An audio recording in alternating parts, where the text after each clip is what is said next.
So, good morning. I'm with Joe and Marcy, the face and the voice of WNZR for an awful long time. And I want to ask them a couple questions this morning as a part of Giving Day 2026. So, guys, thanks for joining me this morning. We want to share just a little bit about what WNZR has meant to this community for so long. I want to ask you first, when did WNZR actually start? Well, the official birthday, according to the FCC, is October 1st in 1986. But the story goes way back to the early 80s when a group of students, joined by Dr. Henry Smith, who was the professor and in charge of the department at that time, wanted to have a radio station. They wanted to have an FM radio station because way before that, it was just, literally it was called a carrier current. So you had to be in specific places on campus, like in the dorms or in our old breezeway that connected founders and faculty in order to hear the station. And so they raised money for over 4 years and actually submitted an application to the FCC early in the 80s, got that approval in 1982, and it took 4 years in order for them to put the tower up and to be able to get ready to broadcast on 90.9 FM. And the story is so rich. And, if you ever want to talk to somebody who knows all the ins and outs, that's Bill Bridges, who is here as the very first communication professor at Mount Vernon Nazarene University. But those seniors in 1986, the FCC granted them special permission to turn on the transmitter for a few weeks so they were able to broadcast because they had been part of the fundraising all the way back then. 4 years, can you imagine, from your freshman year to senior year? And so they were able to actually put 90.9 FM on the air, get a chance to be on the radio. Then it was black, it was turned off for the summer, but then came back fall of 1986 to actually be here. And now we've been here for almost 40 years. We'll be celebrating October 1st, and we're on apps and we're online. And so God has just been extremely faithful for that dream that was here at Mount Vernon Nazarene College so many decades ago. That's incredible. How many students do you think have sort of launched their career in communications and broadcast, even as DJs, through their involvement with this station? Well, we've got students in pretty much every facet of communication and media. Right. But I would say, I was thinking about just the new alumni wall. We did 2 big alumni bulletin board walls in the hallway of Founders.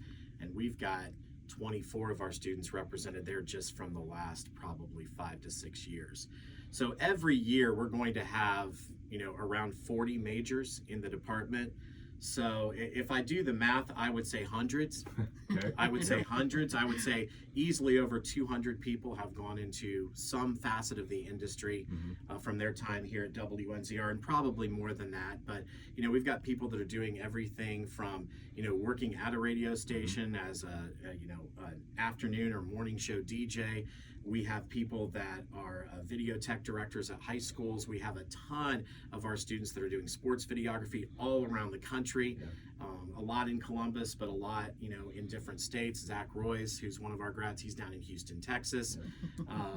So we've got people in journalism that are working in the journalism profession. We have people in PR and strategic communication that are working at different places. And so we have one of our grads who did a dual major in psych and comm, and she's a licensed professional counselor now. One of our alums is in Hawaii as a scuba instructor because that's always been her dream. So we've got with the fishies. Absolutely, all over the world using their communication skills. So I would say definitely in the hundreds. Nice, that's cool. I met with a prospective student yesterday who had some serious interest in communications as a part of maybe a dual major or a minor in major, and hopefully they were able to connect with you. Yes, good. We did. Awesome, that's great. We actually had to get cut off because we got so excited about talking about communication, but we did have that visit yesterday. Yeah, he and his mom were great. So, can you maybe give an example of how you've seen God, again, kind of what you said was maybe that part of that example of how you've seen God work through the years, but is there a particular, almost like a theme that sort of explains God's move in this work through all these years? Well, ironically, our Lifeline theme. We have our annual fundraiser coming up in 2 weeks for day-to-day operations, Yep. you know, for this next annual year for our staffing and our needs. And we chose Micah Tyler's song, God Did It, because when we look back over these past 4+ decades, we have seen time after time after time of God's faithfulness. And if you do go to our website, which I encourage people to do, WNZR.FM, we've put together a timeline with some of the big moments, like back when the FCC said, yes, here's the stamp, you have your construction permit, you can put up that tower and start broadcasting, to when we got the first permission to go online, where you could literally listen to WNZR online. Then we got an app, so you can carry us with you on your phone. Then we got Big Blue. That was a big moment, because then we could go and we could do remote broadcasting at places like First Friday and the Knox County Fair or the Ohio State Fair. Without having to take a bunch of white campus fans. Sure, yeah. And then when we had a power increase a few years ago, when we went from only 100 watts, which sounds crazy because it's like you're talking about a light bulb, to 1,300 watts. And that's for 90.9 FM. So through every phase of technology, God has been faithful, and our listeners have been faithful, our donors have been faithful, because every step of this process to take this ministry to new levels, to reach new people, it takes financial support. I mean, it takes money, it takes equipment.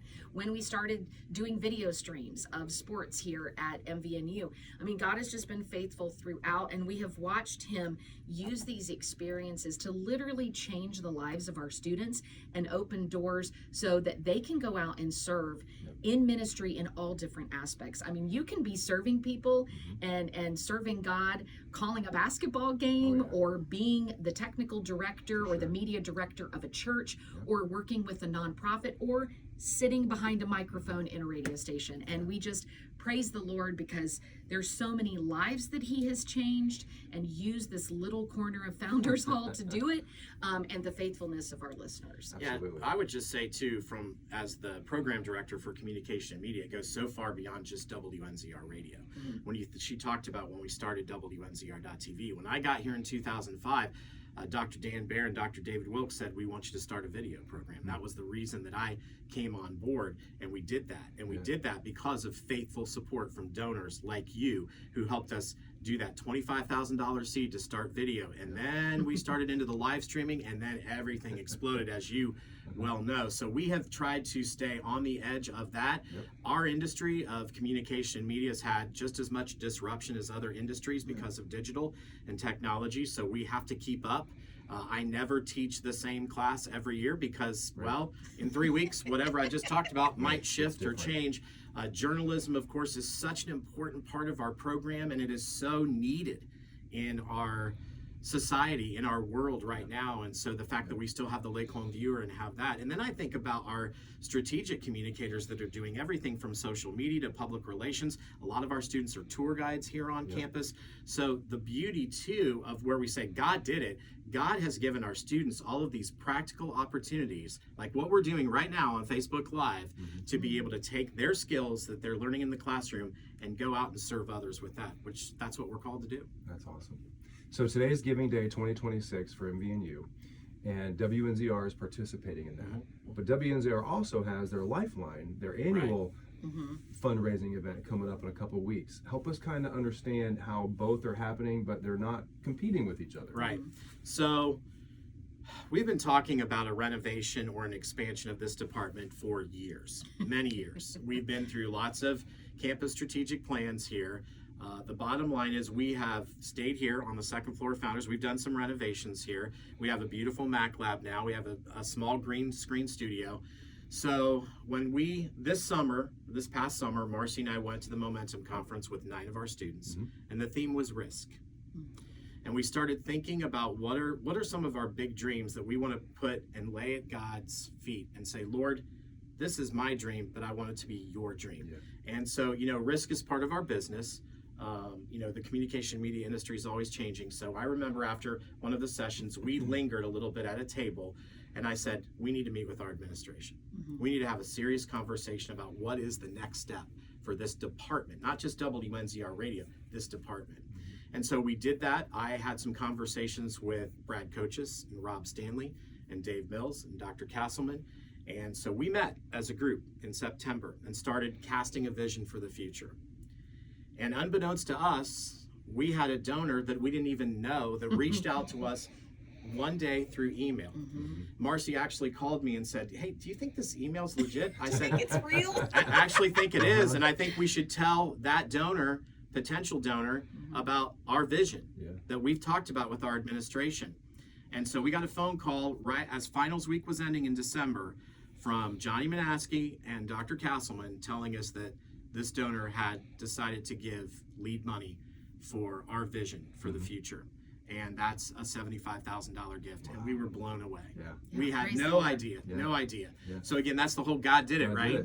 And so I remember Dr. Castleman telling us on the phone, he said, this is God clearly saying it's time to move forward. So it is. So our project today, this bucket, hopefully will be something that will lead us into probably a fall campaign to celebrate our 40th anniversary at WNZR to start this project. And so it's different because this is more of a facilities and capital type of vision for renovation, whereas Lifeline is, day to day, week to week, year to year operations. So that's the difference. And staffing. And that's the difference between those two things. But wow, what a blessing, because we took that risk.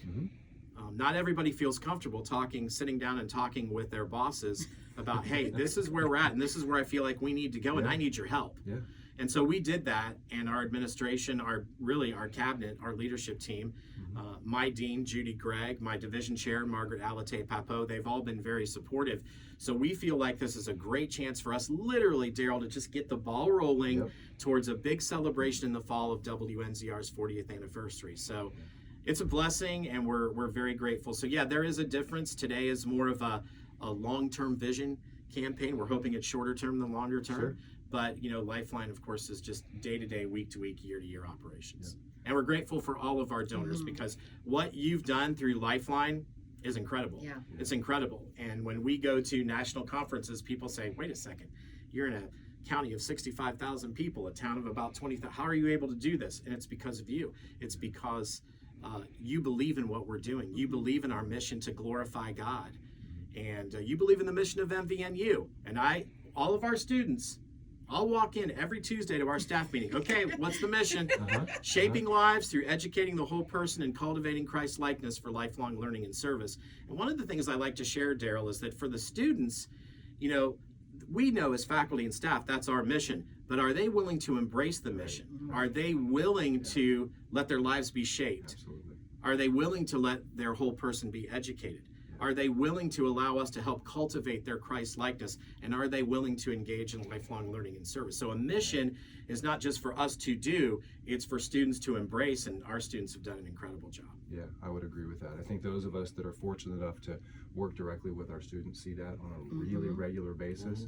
And what it does is it motivates us, but it also humbles us. Oh, right? sure. I am so honored to be able to do what we do and to be able to be a part of what God is doing through their lives, in their lives, and in the lives that they're going to affect over the future. Yeah, so, absolutely. Guys, thank you for your time today. Thank you for the work that you've been doing for all these years.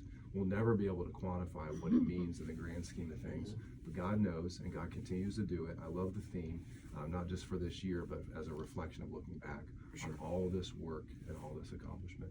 And thank you guys so much for your support on Giving Day and Lifeline in the future. Couldn't have been done without you. Thanks, guys.